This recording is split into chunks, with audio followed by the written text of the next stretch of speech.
नमस्कार, मैं doctor JK. Tiwari. आज का टॉपिक है वर्टिगो। वर्टिगो यानी कि चक्कर आना, सर का घूमना।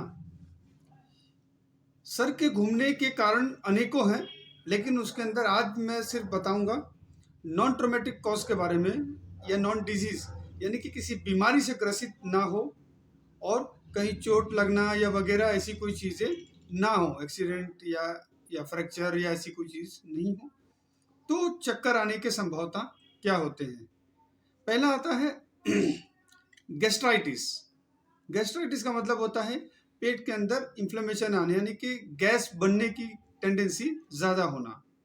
जब ये गैस का प्रोडक्शन हमारे शरीर में ज़्यादा होता है, वैसे तो जो भी हम खाना खाते हैं इसका बाय प्रोडक्ट होता है गैस, जिसको हम वात कहते हैं आयुर्वेद में। जब तक इसका प्रोडक्शन नहीं होता है, हमारा फ्लो नहीं रहता है। हमारे शरीर के अंदर रक्त का जो संचार होता है, यानी कि ब्लड का जो फ्लो होता है, उसका कारण है मुख्य वात यानी कि गैस, जो उसे रोटेट करने में पूरे शरीर में मदद करता है। अब अगर इसको रुकावट मिलती है, यानी कि किसी भी चीज़ में इसका फ्लो या गैस का फ्लो रुकता है, तो ये इस किस्म के संभावना बढ़ने लग जाती है कि सर घूमता है।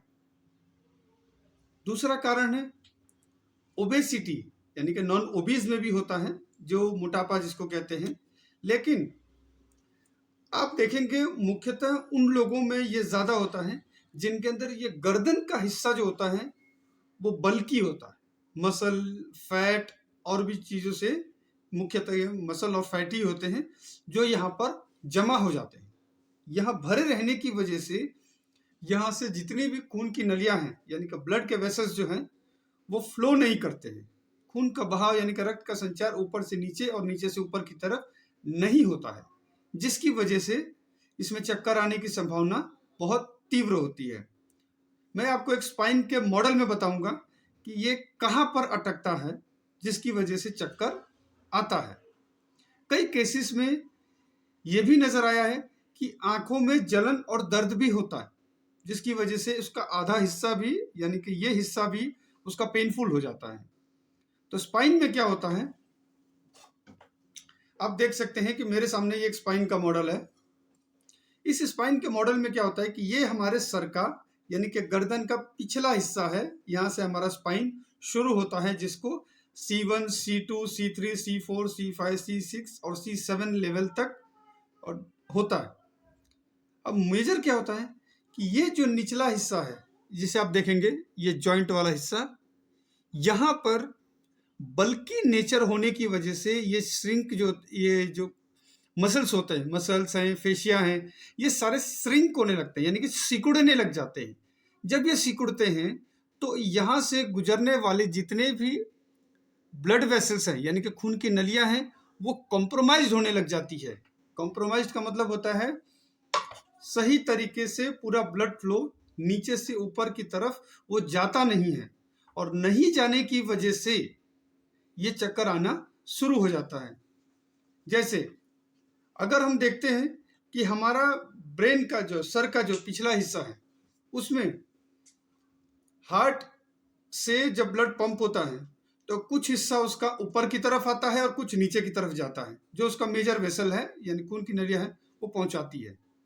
तो ठीक इसी तरीके से हमारा एक दूसरा पेरिफेरल हार्ट होता है, जिसको हम सोलियस मसल कहते हैं, और काफ मसल के अंदर, यानी कि पैर के पिंडियों में पीछे की तरफ होता है, जो ब्लड को पंप करके ऊपर की तरफ लेकर आता है। तो टू एंड फ्रो, यानी कि ऊपर और नीचे की तरफ जाने का ये प्रोसेस चलता रहता है। अगर ये ऊपर की तरफ जा रहा है, लेकिन इससे गर्दन से ऊपर की तरफ जब नहीं जाएगा तो सर घूमेगा, जिसमें ओरिएंटेशन काम के अंदर होना मुश्किल हो जाता है और काम के अंदर मन ना लगना, ये एक ऐसा कारण है। और तीसरा कारण है मसल स्टिफनेस या स्पाज्म, यानी कि जितनी भी मांसपेशियां हैं ये टाइट हो जाती है। एक ही सस्टेन, एक ही पोस्चर में, एक ही जॉब प्रोफाइल में रहने की वजह से हमें कई घंटों तक सेम पोजीशन में सेम चीज़ों में काम करना पड़ता है। जैसे कंप्यूटर ऑपरेटर्स हो गए, टीचर्स हो गए, IT सेक्शंस के लोग हो गए, तो इन लोगों में जैसे डॉक्टर्स हो गए, कई घंटों तक सर्जरी करते रहना पड़ता है, जिसकी वजह से लैब टेक्नीशियन है। तो ये पोस्चर ऐसे हैं, ये ऐसी पोजीशंस हैं या ऐसे प्रोफेशंस हैं जिनके अंदर लगातार एक ही पोजीशन में काम करते रहने की वजह से इनके अंदर में सूजन पैदा हो जाती है, और वो सूजन होने की वजह से वहाँ पर फ्लूइड कलेक्शन स्टार्ट हो जाता है और वहाँ की ब्लड वेसल्स को दबाना वो धीरे धीरे करके शुरू कर देता है। तो ये थे मुख्य ऐसे कारण, 3 ऐसी चीजें जो आजकल के प्रोफेशन में सबसे ज्यादा इन्वॉल्व हैं, जिनके अंदर वर्टिगो और ये चक्कर आना संभावना ज्यादा है। अब है ट्रीटमेंट। इसमें करते मुख्य क्या है कि जब हम स्पाइन का हिस्सा लेते हैं, इसमें मेजरली ये जो हिस्सा है, ये सर के ये आधे हिस्से से लेकर इसका निचला हिस्सा C1, C2 और C3, इस लेवल पर जाके इनके अंदर मसल और फेशिया के बीच में मतलब एक मूवमेंट आती है, जिसको हम करते हैं MFR, मायोफेशियल रिलीज। इसकी वजह से मायोफेशियल रिलीज करने की वजह से वो जो लोकल प्रेशर वहां पर C1, C2 के जंक्शंस पर, यानी कि स्कल और वर्टिब्रा के बीच के जो जंक्शन है, उस जंक्शन में उस प्रेशर को रिलीज किया जाता है, जिसकी वजह से ब्लड फ्लो ऊपर से नीचे की तरफ में प्रॉपर हो जाता है और चक्कर का आना काफी हद तक कम हो जाता है। उसके बाद आता है मोबिलाइजेशन, जॉइंट के बीच की मूवमेंट को इंक्रीज करना। सस्टेन एक ही जगह पर पोजीशन रखने की वजह से ये स्पाइन स्टिफ हो जाते हैं, तो उनके बीच में जो फैसेट जॉइंट्स होते हैं छोटे छोटे, तो फैसेट जॉइंट के मोबिलाइजेशन की वजह से ये रिलीज जॉइंट मूवमेंट फ्री हो जाते हैं और उनको राइट लेफ्ट ऊपर नीचे की तरफ देखने में कोई प्रॉब्लम नहीं होती है।